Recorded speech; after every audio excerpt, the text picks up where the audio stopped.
Any questions regarding this new vision of collecting data and using it in research?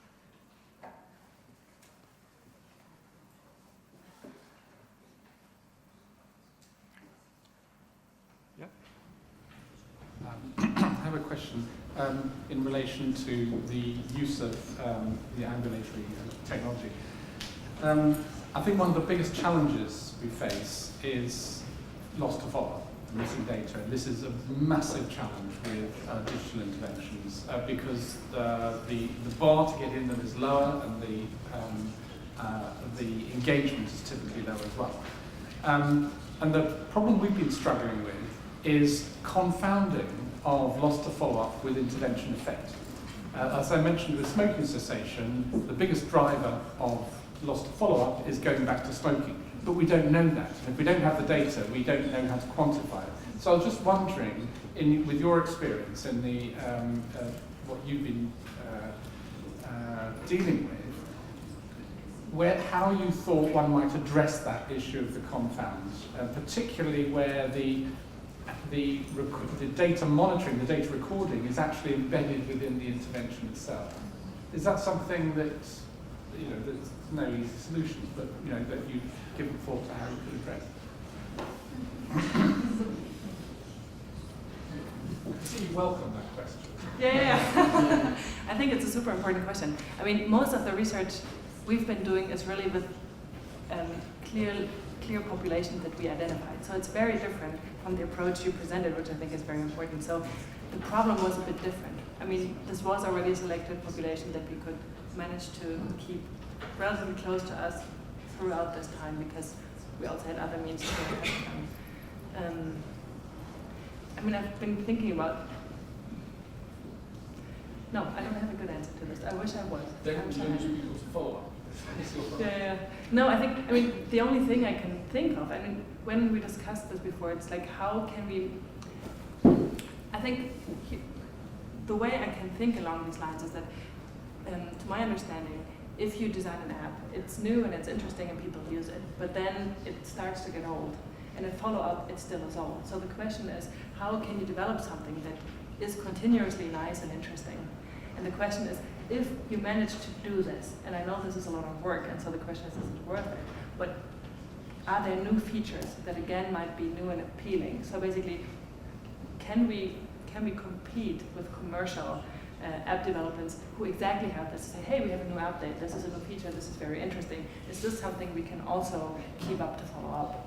But this is where I'm looking at. Just to follow up, one thing that we're starting to explore is the concept of a maximally engaging, minimally demanding app. The idea is that it doesn't collect a lot of data. It collects very little data, but it collects the data you really need.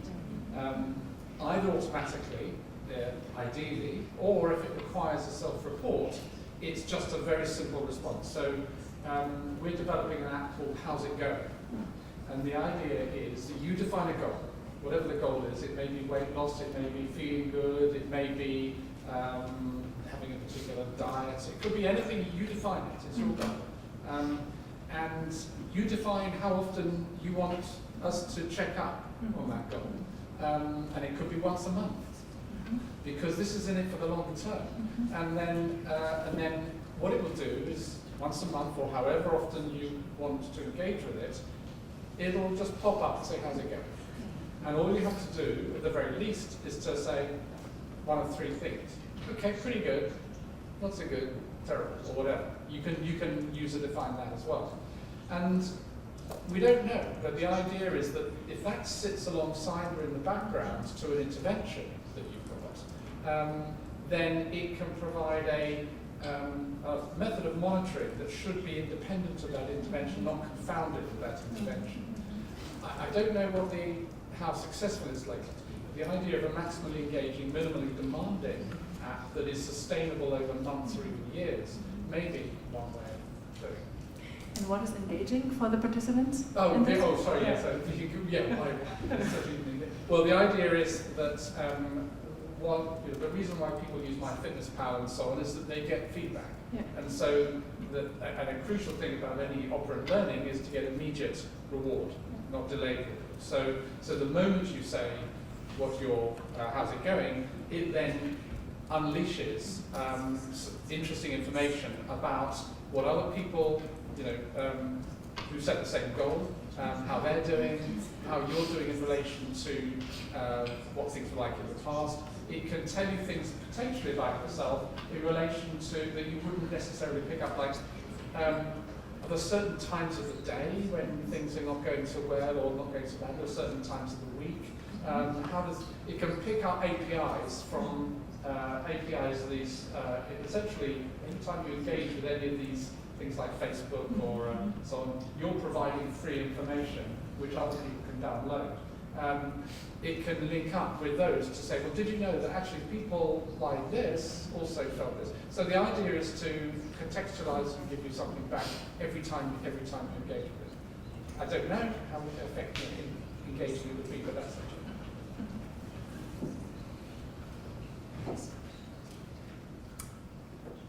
Okay, I think that was a good way to get close to the end. Any other final thought, reflection? People are too tired, and rightfully so, because this is a packed day. And so thank you all for staying around.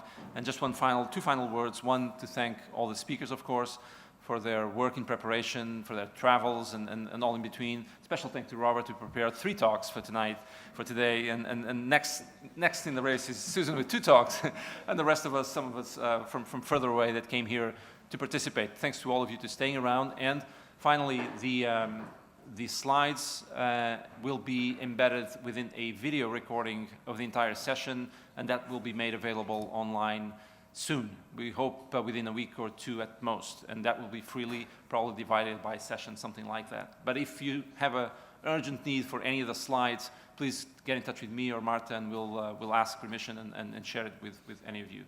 Thank you all very much.